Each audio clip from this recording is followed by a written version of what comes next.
Oke, selamat berjumpa kembali di channel Pelatar. Dan pada kesempatan kali ini kita kembali akan mengulas pemikiran tokoh, sinau tokoh, pemikiran-pemikiran progresif khususnya di dalam konsentrasi tentang intelektual gitu.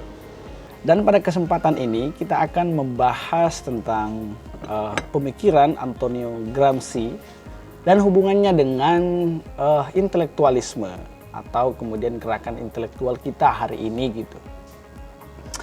Nah, dan tentu saja kita berangkat daripada realitas kondisi sosio-historis kita pada saat kondisi sekarang ini, di mana nyaris tidak ada demarkasi jarak yang jelas antara intelektual, ilmuwan, guru, bahkan konten kreator gitu. Kita ini kan seringkali menyebut semua orang yang mengajar itu sebagai intelektual gitu. Padahal tampil di depan kamera gini itu belum tentu intelektual gitu. Nah, ini adalah konten kreator, belum tentu seorang intelektual.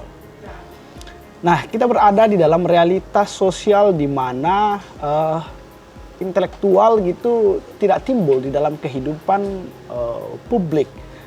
Malah kemudian yang terjadi adalah seringkali para intelektual itu berselingkuh dengan kekuasaan dan menjadi kekuatan penopang bagi status quo suatu kekuasaan.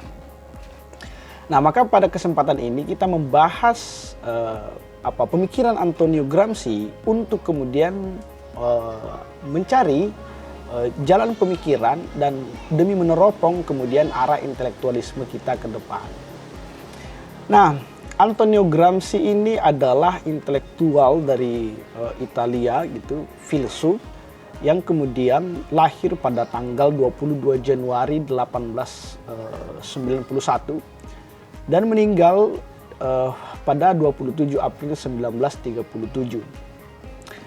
Antonio Gramsci adalah filsuf Italia, itu sekaligus dia adalah penerus pemikiran Marx.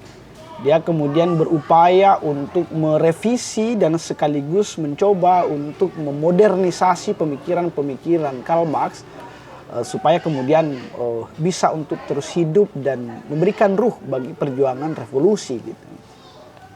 Nah, yang banyak kemudian dikritik sekaligus direvisi oleh Gramsci di dalam pemikiran Marx adalah tentang determinisme ekonomi dari pemikiran-pemikiran Marxis gitu, yang kemudian determinisme ekonomi ini justru seringkali timbul suatu pandangan bahwa suatu revolusi itu pasti akan terjadi ketika ekonomi proletar itu memburuk dan mereka akhirnya memberontak gitu.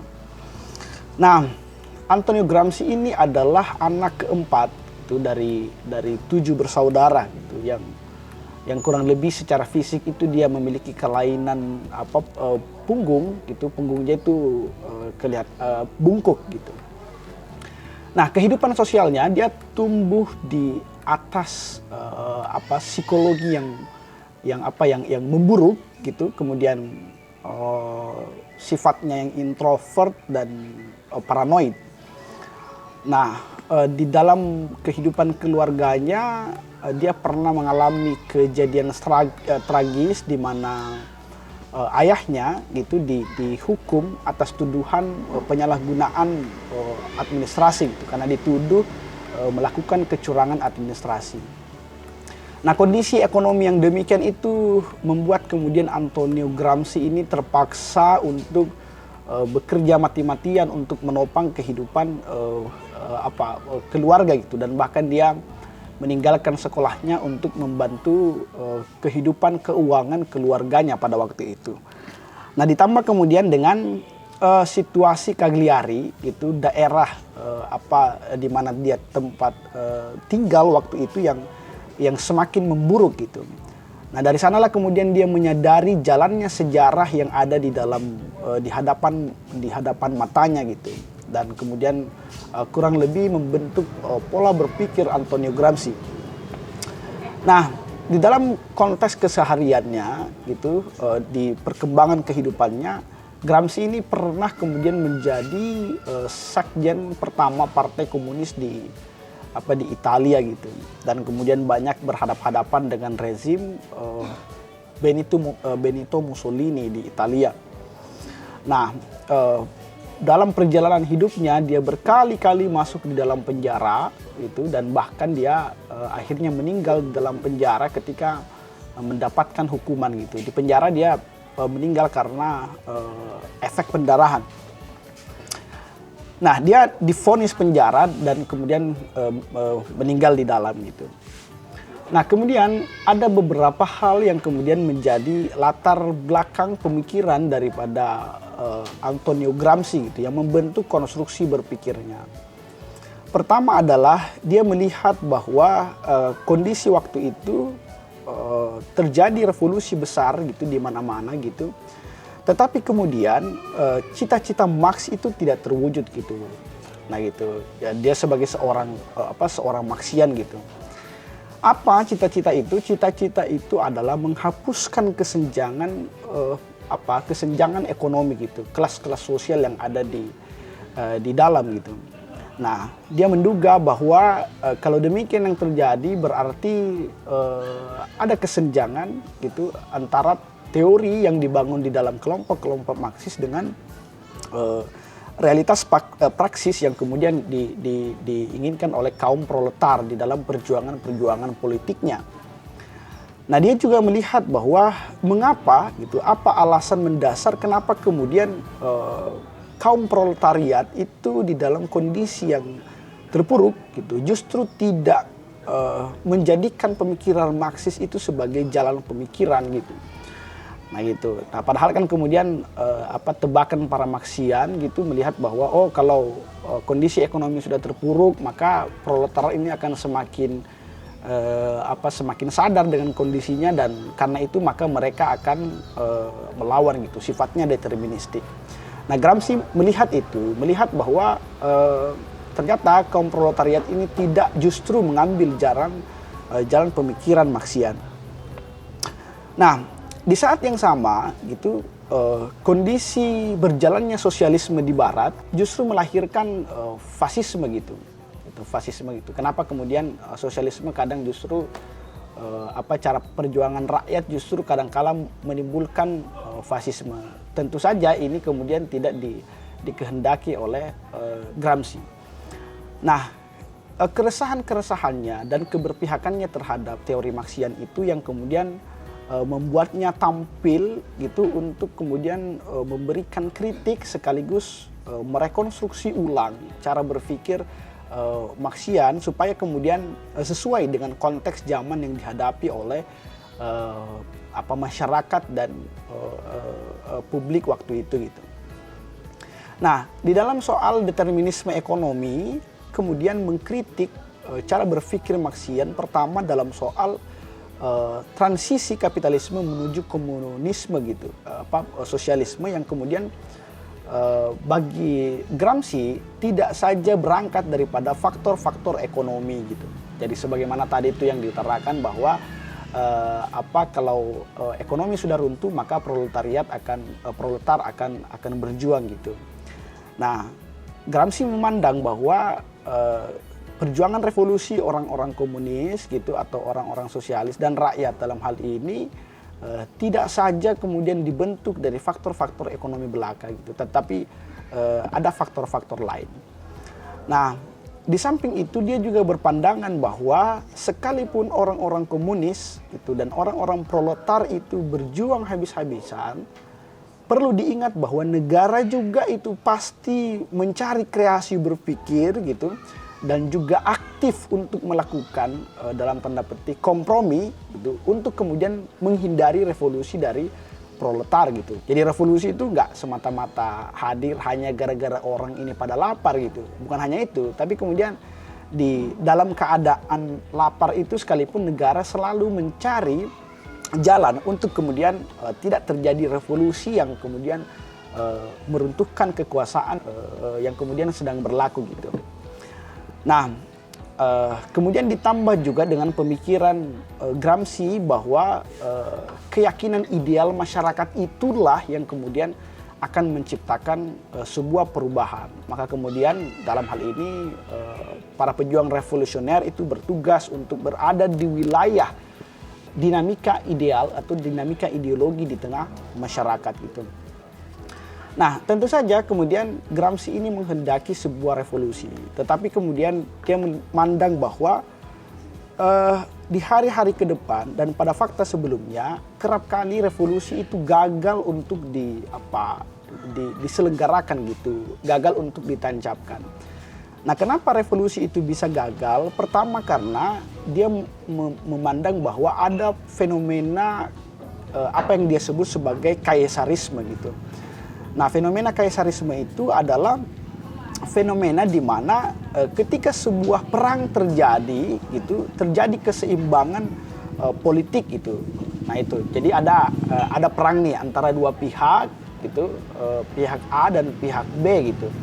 Nah ketika perang terjadi, kedua belah pihak ini dengan seluruh perangkat perangnya itu kemudian mengalami kelemahan karena kecapean gitu ya, perang satu sama lain gitu. Nah, di tengah perang itulah maka ada yang membajak revolusi. Nah, siapakah kemudian yang membajak revolusi itu? Mereka yang kemudian menjadi alternatif di tengah pertempuran itu dan menjadi kaisar gitu. Menjadi kaisar baru yang kemudian membajak revolusi. Akhirnya kemudian revolusi menjadi gagal. Nah, yang kedua adalah kenapa revolusi gagal bagi Gramsci? Karena apa yang disebut sebagai Bonapartisme, melihat fenomena Napoleon Bonaparte gitu, dia berangkat dari pemikiran itu. Apa itu fenomena Bonapartisme? Fenomena di mana perjuangan rakyat itu dibersamai oleh seseorang itu bersama-sama melangsungkan sebuah revolusi dari bawah, dari masyarakat ke atas gitu.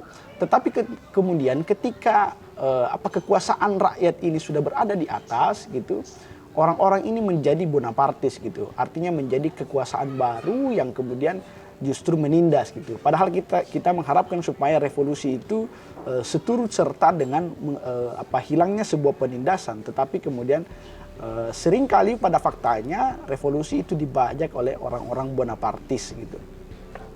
Nah, kemudian yang ketiga, apa yang kemudian dia sebut sebagai stato latori, di mana kemudian semua komponen gitu ketika membentuk sebuah negara sebagai konstruksi revolusi, malah kemudian dia memberhalakan negara gitu. Nah, ketika memberhalakan negara, dia memasrahkan hidupnya kepada negara dan menjadikan dirinya sebagai objek negara gitu. Nah, justru dalam keadaan demikian revolusi gagal karena negara menjadi kuat gitu, bahkan menjadi berhala, sementara orang-orang yang masyarakat di bawah itu tidak menjadi subjek atas dirinya gitu. Kemudian terakhir, kenapa kemudian revolusi itu bisa gagal? Karena kemudian terjadi apa yang ia sebut sebagai minarkis gitu. Minarkis itu apa? Minarkis itu adalah negara justru berperan minimal di dalam konstruksi masyarakat gitu, di mana akhirnya kemudian situasi publik itu justru menghamba kepada kapitalisme liberal gitu. Jadi negara tidak punya kekuatan, akhirnya pasar ini terlalu bebas gitu. Nah, di pasar inilah kemudian orang-orang bertengkar antara satu golongan dengan golongan yang lain gitu. Nah itu, jadi tidak ada kontrol dari negara gitu. Malah yang ada adalah pembebasan terhadap pertempuran-pertempuran yang ada di tengah masyarakat. Nah itu kenapa kemudian revolusi gagal. Nah jadi kemudian revolusi ketika kemudian suatu masyarakat, komunitas masyarakat itu menghendaki suatu revolusi, maka dia harus terhindar daripada tabiat atau sifat-sifat yang kemudian dijelaskan sebelumnya gitu. Ketika kemudian negara itu seringkali menggunakan kekuatan hegemoni, nah gitu, hegemoni dan kekuatan dominasi untuk memastikan bahwa rakyat ini tidur daripada usaha-usaha revolusioner gitu. Nah, bagaimana usaha ia kemudian menyebutnya sebagai hegemoni. Nah, perangkat negara untuk memastikan bahwa penindasannya itu selalu terjadi gitu atau terjadi status quo itu ada dua hal. Nah itu, pertama adalah perangkat keras. Nah gitu kan, perangkat keras itu apa? Adalah perangkat keras ini adalah usaha-usaha negara gitu dalam bentuk kekerasan gitu, dalam penggunaan hukum, penggunaan militer gitu, polisi dan bahkan ancaman penjara gitu dari negara untuk kemudian memaksakan bahwa rakyat ini berada di dalam kerangkeng kekuasaan gitu, kerangkeng kekuasaan negara. Nah, maka kemudian masyarakat itu dihegemoni gitu, didekap oleh kekuatan dominasi dalam bentuk kekerasan. Nah, jadi hegemoni itu dibentuk dari dominasi pertama itu, kekerasan. Nah, kemudian yang kedua, apa yang kemudian dia sebut sebagai usaha-usaha lunak dari negara di dalam bentuk hegemoni. Nah, biasanya kemudian usaha-usaha ini dilakukan dalam bentuk pembujukan dari negara kepada masyarakat lewat kemudian agama, pendidikan, kesenian, keluarga dan lain sebagainya gitu. Jadi jangan salah bahwa penindasan negara itu tidak hanya lewat pukul-pukulan gitu, kemudian ditembak gitu dan lain sebagainya. Bukan hanya itu, tetapi diam-diam sebetulnya negara itu menindas rakyat itu dengan kekuatan hegemonik lewat masyarakat itu dinina bobokkan lewat apa? Lewat pendidikan, nah itu lewat keluarga, lewat kemudian konstruksi-konstruksi budaya yang sengaja dilakukan oleh negara untuk menormalisasi masyarakat itu supaya kemudian mereka tertutup kesadarannya untuk berjuang melawan penindasan gitu. Nah, jadi konsep hegemoni ini bagi Gramsci sebetulnya adalah konsep yang netral. Dia sebetulnya tidak semuanya buruk gitu. Artinya kemudian semua kita ini memungkinkan untuk mengadakan sebuah hegemoni gitu. Problemnya adalah ketika hegemoni itu dilakukan kepada hal-hal yang buruk, khususnya dalam konteks penindasan gitu. Negara bisa menghegemoni kita sebagai masyarakat, sebagai civil society. Kita bisa menghegemoni mereka. Nah, titik tumpunya adalah sejauh mana kemudian hegemoni itu dilakukan atas kepentingan bersama, kepentingan kolektivitas masyarakat gitu. Nah, hegemoni kemudian ini lebih menunjukkan kontrol kehidupan masyarakat lewat kebudayaan gitu. Jadi masyarakat itu ditindas lewat kemudian konstruksi-konstruksi budaya yang sebetulnya itu diciptakan oleh negara juga gitu. Nah, kira-kira seperti itulah. Jadi ada budaya-budaya yang kemudian dilahirkan oleh negara yang kemudian tidak disadari secara langsung oleh masyarakat gitu karena mereka tertidur justru oleh budaya itu sendiri gitu. Nah, hegemoni suatu kelas politik, kelas tersebut gitu kemudian berhasil untuk membujuk kelas-kelas sosial lain untuk menerima nilai-nilai yang kemudian dibentuk oleh kelas dominan gitu. Jadi kemudian tugas kelas dominan itu kemudian memastikan bahwa kemudian kelas yang lain itu patuh gitu kepada persepsi-persepsinya lewat normalisasi budaya yang dilakukan oleh kelas yang sedang berkuasa atau kelas dominan gitu. Nah, proses hegemoni itu pada awalnya dilakukan oleh dominasi negara terhadap masyarakat lewat hukum, lewat politik dan lewat ancaman negara gitu. Nah, kemudian setelah dilakukan dominasi, selanjutnya adalah dilakukan hegemoni, pembujukan kepada masyarakat gitu, menormalisasi masyarakat bahwa kemudian membentuk suatu normal baru dalam tanda petik gitu. Nah, kemudian proses hegemoni ini dibantu oleh kepemimpinan intelektual gitu. Nah, dalam konteks Indonesia gitu di beberapa terakhir ini gitu kita melihat misalnya bagaimana negara ini memberikan konstruksi bahwa ormas-ormas tertentu itu radikal gitu misalnya gitu kan. Maka kemudian dia diberikan dihantam dengan kekuatan hukum, kemudian ditertibkan gitu. Pimpinan-pimpinannya dipenjarakan gitu. Nah, itu kan bentuk-bentuk dominasi. Bentuk-bentuk hegemoninya adalah penyebaran persepsi kepada publik gitu bahwa ormas-ormas ini tuh radikal gitu. Nah begitu tuh sebenarnya jalan negara untuk membangun persepsi-persepsi di dalam pikiran kita untuk kemudian menindas civil society. Nah di tengah-tengah kondisi seperti itu gitu, di mana kita berada di tengah kekuasaan hegemonik itu, Gramsci kemudian bertanya, di mana sebetulnya peran para intelektual gitu. Nah, Gramsci ini kemudian memberikan suatu garis normatif bahwa tugas seorang intelektual itu adalah sebetulnya melakukan counter hegemoni. Jadi para intelektual itu sebenarnya adalah mereka cendekiawan yang seharusnya menjadi aktor utama untuk kemudian mengadakan counter hegemoni terhadap hegemoni yang dominan gitu. Nah tetapi kemudian Gramsci ini melihat bahwa ada dua bentuk intelektual. Pertama adalah ada intelektual tradisional. Siapa itu? Adalah mereka yang kemudian ya gitu-gitu aja gitu cara pandangnya gitu. Dari satu sejarah kepada sejarah yang lain, ya gitu-gitu aja pandangannya gitu. Dalam artian tidak memiliki keinginan revolusioner untuk mengubah keadaan. Nah siapakah itu? Ya mereka itu para guru, nah gitu kan, para ilmuwan yang kemudian mengkonstruksi ilmu untuk apa? Ya untuk pengembangan ilmu itu sendiri, bukan untuk revolusi.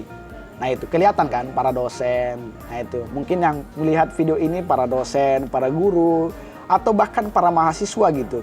Nah ada banyak sekali para intelektual gitu yang disebut oleh Gramsci sebagai intelektual tradisional yang kemudian mengkonstruksi ilmu pengetahuan bukan untuk kepentingan publik, bukan untuk kepentingan revolusi, tetapi untuk kepentingan dirinya sendiri atau kepentingan untuk ilmu itu sendiri gitu. Akhirnya kemudian ilmu hanya berputar di situ-situ aja, tidak mengalami perubahan yang signifikan, apalagi berdaya untuk mempengaruhi masyarakat dalam rangka revolusi gitu. Nah itu intelektual tradisional. Nah Gramsci juga kemudian memberikan gambaran tentang apa yang ia sebut sebagai intelektual organik. Nah jadi intelektual organik ini adalah mereka yang kemudian mencoba untuk membaca kehidupan sosial, realitas sosial itu bukan untuk mendeskripsikan aja gitu, tetapi mencari celah tentang bagaimana kemudian para intelektual ini mampu untuk mengadakan counter hegemoni ke depan gitu. Nah disitulah kemudian titik peran seorang intelektual organik gitu. Nah kemudian selanjutnya Gramsci kemudian memberikan garis normatif kepada para intelektual gitu, bahwa setiap orang itu sebenarnya adalah intelektual, tetapi tidak semua orang menjalankan fungsinya sebagai intelektual. Nah itu jadi ada orang yang tidak kemudian memberikan dimensi fungsional di dalam pemikirannya gitu. Nah siapakah mereka? Itu adalah mereka yang kemudian cerdas tetapi tidak mencerdaskan. Nah itu adalah intelektual juga gitu. Minimal dia cerdas gitu, tetapi kemudian dia tidak menjalankan fungsinya sebagai orang cerdas untuk kemudian mencerdaskan orang lain gitu. Nah Gramsci juga kemudian mengusulkan tentang bagaimana sih sebenarnya cara untuk melakukan counter hegemoni. Nah, pertama bagi Gramsci adalah menggunakan perebutan kekuasaan gitu dan konfrontasi langsung terhadap kekuasaan yang dominan gitu. Nah, ini biasanya harus dilakukan oleh masyarakat sipil yang lemah gitu. Nah, masyarakat sipil yang lemah kekuatannya, maka kemudian oleh Gramsci ini dilakukan kemudian konfrontasi kekuasaan gitu. Nah kemudian yang kedua adalah cara untuk melakukan counter hegemoni adalah bagi masyarakat yang sebenarnya sudah memiliki kekuatan gitu, itu dengan kemudian diubah keberpihakannya untuk menabrak status quo. Nah maka disitulah peran kita untuk melakukan counter hegemoni, bahwa masyarakat yang kuat ini kita ubah cara pandangnya untuk kemudian berpihak kepada masyarakat tertindas atau masyarakat terpinggirkan. Nah, kemudian bagaimana kalau seandainya bagaimana kalau seandainya kita menyaksikan suatu hegemoni itu berlangsung? Kira-kira gimana tuh cara kita tuh? Nah, bagi Gramsci, pertama kita harus tidak menerima begitu saja konsep-konsep yang dikeluarkan oleh kelompok-kelompok berkuasa gitu. Nah misalnya gini deh, sekarang ini kelompok-kelompok berkuasa dalam konteks Indonesia membajak definisi milenial itu di dalam domain kekuasaan gitu dan di dalam domain ekonomi doang gitu. Nah itu para pengusaha ini mengkonstruksi milenial sebagai misalnya adalah pandai berusaha. Para kekuasaan mengkonstruksi definisi milenial sebagai politik-politik praktis di wilayah partai politik atau masuk sebagai staf khusus milenial gitu misalnya tuh. Nah itu kan begitu kemudian cara negara untuk mendeskripsikan pemikirannya gitu. Nah maka kemudian kita jangan kemudian tiba-tiba aja menerima konsepsi-konsepsi seperti itu. Tiba-tiba kemudian kita mengatakan bahwa milenial itu adalah banyak duitnya. Milenial itu karena dia punya kedudukan gitu. Pemuda bisa dikatakan produktif kalau dia bisa mendapatkan uang dan mendapatkan kedudukan. Pemuda yang serampangan gitu, yang ceroboh adalah kalau dia demonstran mulu gitu misalnya. Nah konsepsi-konsepsi seperti itu harus dilawan gitu, minimal tidak diterima begitu saja. Nah kemudian selanjutnya gitu menyadari bahwa kontradiksi-kontradiksi yang ada itu adalah kontradiksi yang kenyataan yang bisa saja itu bukan seharusnya terjadi. Nah makanya kan beda kan antara kemudian apa yang terjadi dengan seharusnya terjadi. Nah kita harus bersikap skeptis terhadap realitas kondisi yang ada sekarang itu. Jangan-jangan keadaan yang sekarang itu adalah keadaan faktual yang tidak seharusnya terjadi. Nah disitulah fungsi kritisme sebenarnya kita harapkan gitu. Nah kemudian apa yang harus kita lakukan adalah memastikan bahwa kita ini adalah kaum yang membantu lahirnya kemudian intelektual organik gitu seperti dijelaskan sebelumnya. Jadi kita ini dilahirkan untuk kemudian membantu masyarakat menjadi intelektual organik. Intelektual yang kemudian tidak saja mampu mendeskripsikan masalah-masalah sosial, tetapi kemudian juga turut terlibat di dalam agenda-agenda transformasi sosial. Nah, kira-kira begitulah cara pandang pemikiran Antonio Gramsci khususnya di dalam soal hegemoni intelektual. Nah, saya pikir kemudian pemikiran-pemikiran Gramsci ini kenapa relevan dengan zaman sekarang? Karena kemudian kita sekarang khususnya di Indonesia dan bahkan dunia itu mengalami rabun terhadap posisi sebetulnya di mana posisi para intelektual ini gitu. Nah itu ada banyak kemudian mahasiswa itu yang atas nama intelektualisme turun terlibat dalam demonstrasi. Tetapi kemudian ketika punya kesempatan untuk berkuasa dia malah menjadi penguasa yang menindas orang lain gitu. Atau malah membajak demonstrasi itu untuk mendapatkan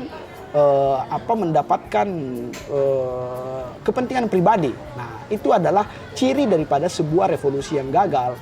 Nah misalnya nih tentang reformasi beberapa waktu silam gitu. Nah kita menyesalkan kemudian reformasi ini dikorupsi gitu di beberapa tahun silam sampai saat sekarang ini gitu.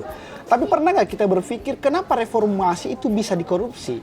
Nah reformasi itu bisa dikorupsi cirinya adalah seperti yang dikatakan Gramsci tadi. Terjadi apa yang disebut sebagai Bonapartism, terjadi apa yang disebut sebagai kaisarisme, minarkis dan lain sebagainya gitu. Di mana revolusi yang diupayakan secara bersama ini justru pada kenyataannya di akhir dibajak oleh kaum yang diam-diam berselingkuh dengan kekuasaan untuk kemudian mendapatkan kekuasaan yang baru.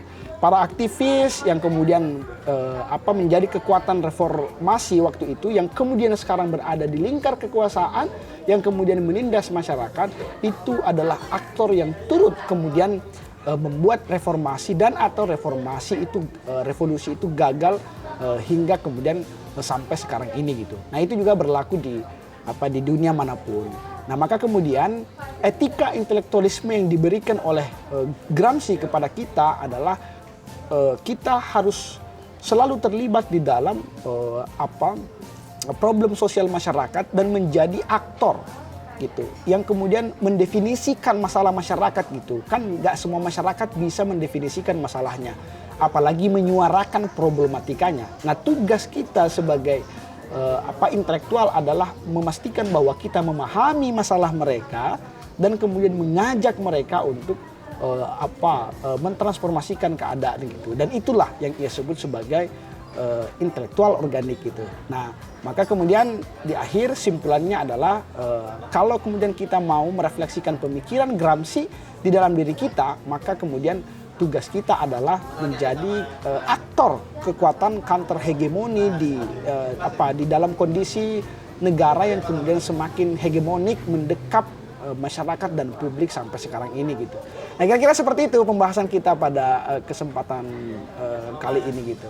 Dan sampai jumpa di video selanjutnya.